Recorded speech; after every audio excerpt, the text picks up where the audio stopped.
Hello students, हम mitosis cell division पढ़ रहे हैं cell cycle and cell division chapter के अंदर, जिसमें हमने माइटोसिस के अलग अलग फेजेस पढ़े थे, interphase and M phase. Interphase को प्रिपरेटरी फेज बोलते हैं और एम फेज को डिवीजन फेज बोलते हैं। इंटरफेज में सेल डिवीजन यानी कि डिवीजन फेज की तैयारियां होती हैं, प्रिपरेटरी फेज है, और एम फेज में न्यूक्लियस का डिवीजन होता है जो कि कैरियोकाइनेसिस है। ठीक है, इंटरफेज को तीन में डिवाइड किया था, G1 S G2, और एम फेज यानी कि डिवीजन फेज को चार में डिवाइड किया था, प्रोफेज, मेटाफेज, एनाफेज और टीलोफेज। इन प्रोफेज, मेटाफेज, एनाफेज और टीलोफेज में लास्ट में उस सेल में दो न्यूक्लियस बन चुके थे। एक सेल में दो न्यूक्लियस बन चुके मतलब न्यूक्लियस का डिवीजन कंप्लीट हो गया था। उसके बाद होगा साइटोप्लाज्म का डिवीजन, जिसको हम बोलते हैं cytokinesis, division of cytoplasm. Plant cell और एनिमल सेल में दोनों में ही डिवीजन ऑफ साइटोप्लाज्म, जो कि लास्ट स्टेप है माइटोसिस सेल डिवीजन की, वो अलग अलग होता है। एनिमल सेल्स में पेरेंट सेल में दो न्यूक्लियाई बनने के बाद प्लाज्मा मेम्ब्रेन, न्यूक्लियाई तो ऊपर और नीचे की तरफ अरेंज हो जाते हैं और प्लाज्मा मेम्ब्रेन अंदर की तरफ फरो बनाती है। इस फरो फॉर्मेशन को बोलते हैं क्लीवेज। और ये सेल मेम्ब्रेन धीरे धीरे बाहर से फरो बनाती हुई और सेंटर की तरफ जाती है, और सेंटर की तरफ जाके मिल जाती है, जिससे ऊपर वाली सेल अलग हो जाती है और नीचे वाली सेल अलग हो जाती है, चारों ओर सेल मेम्ब्रेन प्रेजेंट होती है। तो इस तरह के साइटोकाइनेसिस को हम बोलते हैं सेंट्रीपीटल। सेंट्रीपीटल का मतलब जब फरो का फॉर्मेशन स्टार्ट हो एंड से और सेंटर की तरफ मूव करे, इसको बोलते हैं सेंट्रीपीटल। जबकि प्लांट्स में ये जस्ट अपोजिट होता है, सेंटर से शुरू होता है और सेंटर से दूर की तरफ जाके सेल वॉल तक पहुंचता है, जिससे ऊपर की सेल अलग और नीचे की सेल अलग हो जाती है। ठीक है, in animal cells bye formation of furrow in plasma membrane, ये फरो यानी कि एक खांच बनती है जो कि सेंटर की तरफ जाएगी। Furrow moves towards the centre dividing cell cytoplasm into two, begins during metaphase. मतलब ये फरो का फॉर्मेशन मेटाफेज में ही स्टार्ट हो जाता है। मेटाफेज में तो क्रोमोसोम आके अरेंज हुए थे मेटाफेज प्लेट पर, उसके बाद क्रोमोसोम का डिवीजन भी होता है, फिर टीलोफेज स्टेज भी आती है। तो धीरे धीरे ये चलता जाता है, कैरियोकाइनेसिस भी साथ साथ चलता जाता है। जैसे ही टीलोफेज एंड होती है, ये आकर मिल जाती है, ऊपर और नीचे वाली सेल अलग हो जाती है। प्लांट सेल में, in plant cell cytokinesis by cell plate formation, वहां फरो फॉर्मेशन या प्लेट फॉर्मेशन। सेल प्लेट को हम बोलते हैं फ्रेगमोप्लास्ट, PH आएगा, PHRAGMOPLAST, phragmoplast starts forming from centre, centre से बनना स्टार्ट होती है, एंड मूव्स टू पेरिफेरी यानी कि सेल वॉल की तरफ मूव करती है। तो इस तरह से सेल प्लेट फॉर्मेशन स्टार्ट होता है। ये डॉटर न्यूक्लियाई हैं और दो सेल्स बन जाएंगी, डॉटर सेल्स, ऊपर और नीचे दो सेल बन जाएंगी। जो ये सेल प्लेट यानी कि फ्रेगमोप्लास्ट बनी थी, ये फ्यूचर में मिडिल लेमेला बनाएगी। मिडिल लेमेला आपको याद होगा, दो एडजेसेंट प्लांट सेल्स के बीच एक वॉल होती है ठीक, जिसको मिडिल लेमेला बोलते हैं। ठीक है, तो माइटोसिस में कैरियोकाइनेसिस और साइटोकाइनेसिस के साथ ये कंप्लीट होता है। उसके बाद अब हम माइटोसिस का सिग्निफिकेंस पढ़ेंगे कि हमारी बॉडी में माइटोसिस कहां कहां पर होता है। ठीक है, लिखिए इसको।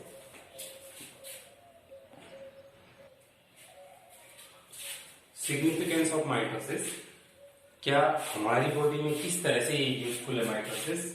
Helps in formation of diploid daughter cells identical to parent cells, parent cell से उसकी ही कॉपी बनाने में काम आता है माइटोसिस। जैसे जाइगोट एक सिंगल सेल होती है, ह्यूमन में मान लीजिए 46 क्रोमोसोम है, तो जाइगोट में कंटिन्यूअस माइटोसिस डिवीजन होने से एम्ब्रियो बनता है, जो कि एक मल्टीसेलुलर स्ट्रक्चर है। उसकी हर एक सेल का फॉर्मेशन जाइगोट में माइटोसिस से होता है और हर एक सेल जाइगोट के आइडेंटिकल भी होती है। Growth of body in multicellular organism, जैसे ह्यूमंस है, बॉडी, हमारी बॉडी की ग्रोथ टाइम के साथ हो रही है। क्यों? क्योंकि हमारी बॉडी में सेल का नंबर इंक्रीज हो रहा है।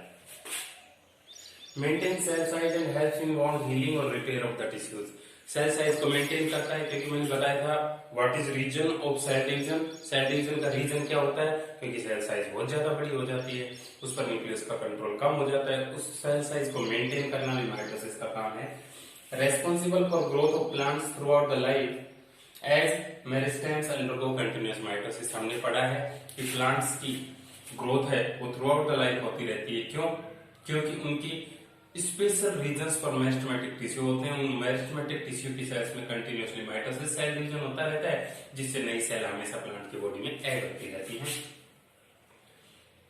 Formation of new blood cells, replacement of older cells को रिप्लेस करना और नई नई ब्लड सेल्स बनना। जैसे हमारी बॉडी में ब्लड सेल्स में आरबीसी का लाइफ स्पैन 120 डेज का है, तो 120 डेज के बाद वो आरबीसी तो मर जाएगी, नई का फॉर्मेशन बोन मैरो में होता है, वो माइटोसिस सेल डिवीजन से होता है।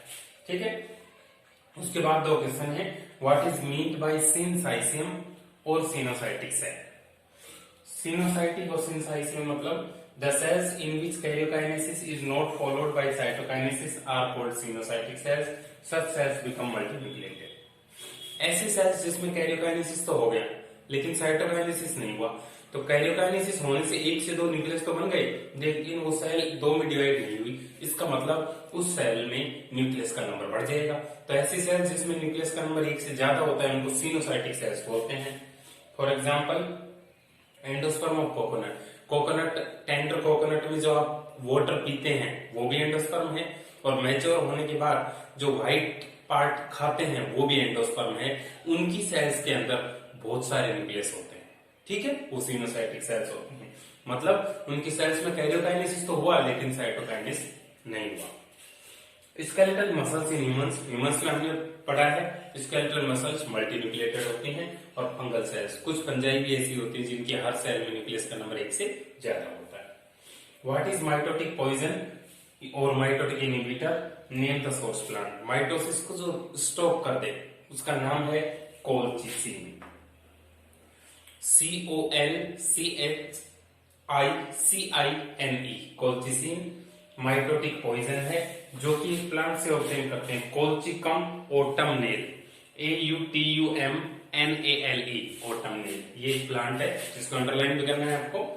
Plant it inhibits spindle formation during mitosis, मतलब ये है कि माइटोसिस सेल डिवीजन चल रहा हो तो मेटाफेज में सेंट्रियोल से स्पिंडल फाइबर्स का फॉर्मेशन होता है जो उन न्यूक्लियस को डिवाइड करते हैं। अगर हम चाहते हैं कि वो न्यूक्लियस या क्रोमोसोम डिवाइड ना हो तो हम उसमें कोलचिसिन ऐड कर दें, वो क्या करेगा, सेंट्रियोल से स्पिंडल फाइबर बनना रोक देगा, जिससे कि उन क्रोमोसोम्स का डिवीजन नहीं होगा, तो उस सेल को हम मल्टीन्यूक्लिएटेड बना सकते हैं। ठीक है, तो ये है माइटोटिक पॉइजन। इंपॉर्टेंट चीजें हैं दोनों क्वेश्चन में जो डिस्कस किए मैंने, अच्छे से क्वेश्चन और आंसर को कॉपी करें। ठीक है, तो माइटोसिस यहाँ पर कंप्लीट होता है। अब हम पढ़ेंगे मियोसिस सेल डिवीजन जो कि गैमेट्स के प्रोडक्शन में हेल्प करता है। ओके, देखिए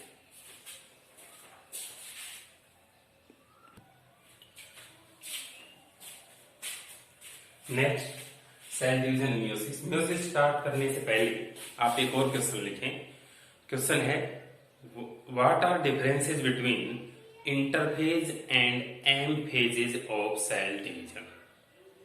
M phases of mitosis division, cell division नहीं। ठीक है, आंसर लिखेंगे, लेफ्ट में इंटरफेज लिखिए, राइट में एम फेज लिखिए। फर्स्ट लिखें it is called preparatory phase, इसमें लिखें it is called division phase. Second, it is divided in 3 different stages, that is G1 S G2, इसमें लिखें it is divided in 4 different stages, prophase, metaphase, anaphase, telophase. Third, it takes more than 95% of total time, it takes less than 5% of total time. Next, doubling of cell organelles takes place in interphase, cell organelles become half in M phase. DNA replication occurs in interphase, chromosome division takes place in M phase. Okay, तो ये सारे difference लिखते हैं। उसके बाद ये topic डालेंगे meiosis. Meiosis होता है रिडक्शनल डिवीजन।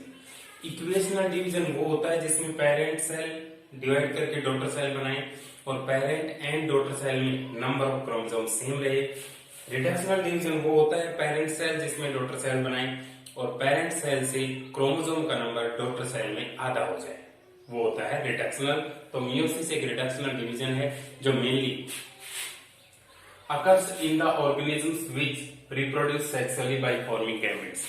ऐसे organisms जो सेक्सुअल रिप्रोडक्शन करते हैं गैमेट्स के प्रोडक्शन के थ्रू, उनमें मियोसिस सेल डिवीजन होता है। 4 daughter cells are formed with half number of chromosomes as in parent cell.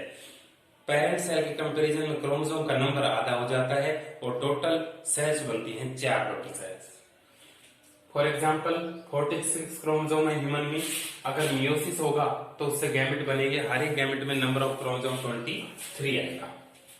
Daughter cells receive only one set of the chromosomes from parent cell. जैसे मैंने बताया human cell में 23 chromosome के 2 set होते हैं, तो पेरेंट सेल में तो 2 सेट है, 46 क्रोमोसोम हो गए। डॉटर सेल जो गैमेट्स बनी उसमें सिंगल सेट आया, यानी कि 23 क्रोमोसोम्स हो गए। ठीक है, जैसे एक 2 सेट वाली सेल 2n का मतलब होता है डिप्लॉइड। 2 सेट वाली सेल माइटोसिस करेगी तो 2n की 2 डॉटर सेल बनेगी, दोनों में क्रोमोसोम नंबर सेम रहेगा, डिप्लॉइड डिप्लॉइड। ठीक है, 2n वाली सेल में ही अगर मियोसिस हुआ तो 4 डॉटर सेल बनेगी, लेकिन चारों डॉटर सेल n बनेंगे। n का मतलब होता है हैप्लॉइड हैप्लॉइड हैप्लॉइड हैप्लॉइड, मतलब सिंगल सेट क्रोमोसोम आएगा, डबल नहीं आएगा। ठीक है, ये है मियोसिस के बारे में। मियोसिस को अब हम डिवाइड करके अलग अलग फेजेस में पढ़ेंगे। तो मियोसिस को मेनली 2 में डिवाइड किया है, फर्स्ट मियोसिस फर्स्ट और सेकंड मियोसिस सेकंड। ठीक है, मियोसिस फर्स्ट में जो 4 फेजेस आएंगे जो माइटोसिस वाली ही है, उनके आगे फर्स्ट लगा दो। Prophase first, metaphase first, anaphase first, telophase first.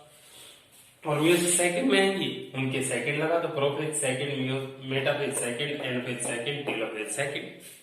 अब यहाँ पर तो सबसे इंपॉर्टेंट फेज है मियोसिस में, जिसके अंदर वेरिएशन भी आती है, डीएनए में कुछ चेंजेस भी आते हैं, वो है प्रोफेज। अब प्रोफेज फर्स्ट है, वो भी प्रोफेज फर्स्ट है। उस प्रोफेज फर्स्ट को इवेंट्स के बेसिस पर और क्रोमोसोम्स के बिहेवियर के बेसिस पर 5 अलग अलग सब स्टेजेस में डिवाइड किया गया है, जिसमें फर्स्ट है लैक्टोटीन, सेकंड है जाइगोटीन, थर्ड है पैकाइटिन, फोर्थ है डिप्लोटीन और फिफ्थ है डायकाइनेसिस। इनके भी हम अलग अलग से डिटेल में पढ़ेंगे। ठीक है, तो ये फ्लो चार्ट बने, फिर उसके बाद हम स्टार्ट करते हैं मियोसिस फर्स्ट। समझ में आया? बना इसको।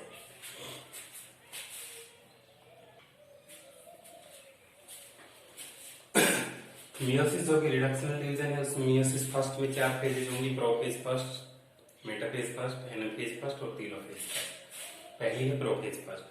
Homologous chromosomes separate and move into 2 daughter nuclei in this step and further divided into 4.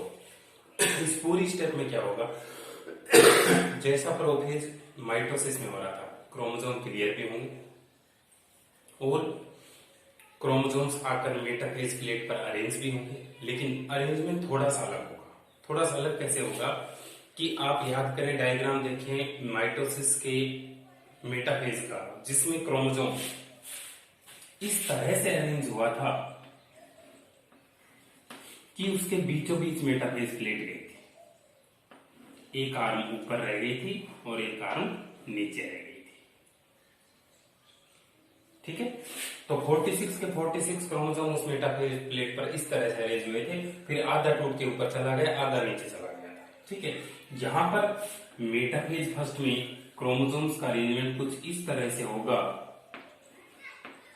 कि 23 क्रोमोसोम तो ऊपर उस प्लेट के ऊपर और 23 क्रोमोसोम नीचे की तरफ अरेंज होंगे, ना कि बीचों बीच जाएगी। 23 की लाइन ऊपर लग जाएगी, फिर बीच में मेटाफेज प्लेट आएगी और 23 की लाइन नीचे लग जाएगी। यहाँ पर क्रोमोसोम सिर्फ सेपरेट होंगे एनाफेज में, ना कि डिवाइड होंगे, क्योंकि ये पूरा का पूरा ऊपर जाएगा, ये पूरा का पूरा नीचे आएगा। तो ऐसे क्रोमोसोम होमोलोगस क्रोमोसोम्स क्या होते हैं, टॉप पर डेफिनेशन लिख देना, the chromosomes which arrange in front of each other on metaphase plate during meiosis first are called homologous chromosomes. Full stop. Continue. Genes of such chromosomes also align in front of each other. Gene भी एक दूसरे के front में ही arrange होते हैं, align होते हैं। ठीक है, ये टॉप पर लिखनी है आपको definition. Prophase first, it is most complicated and prolong phase of the meiosis. Meiosis की सबसे कॉम्प्लिकेटेड फेज है। इट इज फर्दर सब divided into 5 phases based on chromosome behaviour. Chromosomes के बिहेवियर के बेसिस पर प्रोफेज फर्स्ट को 5 अलग अलग सब स्टेजेस में डिवाइड किया गया है, जिसमें से फर्स्ट हेडिंग करेंगे लैब प्रोटीन, जो मैंने पांचों लिखवा दिए। अब पांचों के बारे में पॉइंट और डायग्राम बनाना है आपको। तो पेज के हाथ में तो आप पॉइंट लिखते जाओ और हाथ जो सामने बच जाएगा इस पेज उसमें डायग्राम बना देना। Chromosomes start to be formed, ऐसा प्रोफेज में वहां भी हुआ था, क्रोमेटिन मटेरियल से क्रोमोसोम बनना स्टार्ट हुए थे। Centrioles start moving towards the opposite pole, वहां पर भी ऐसा हुआ था, सेंट्रियोल्स मूव करना स्टार्ट हो गए थे। Chromosomes appear like a flower bouquet, hence called bouquet stage. Bouquet stage, इसको बोकेट स्टेज भी बोलते हैं। तो ये डायग्राम बनेगा, ये पॉइंट है, ठीक है। तो क्रोमोसोम थोड़े से क्लियर हुए हैं, बाकी कुछ भी नहीं हुआ।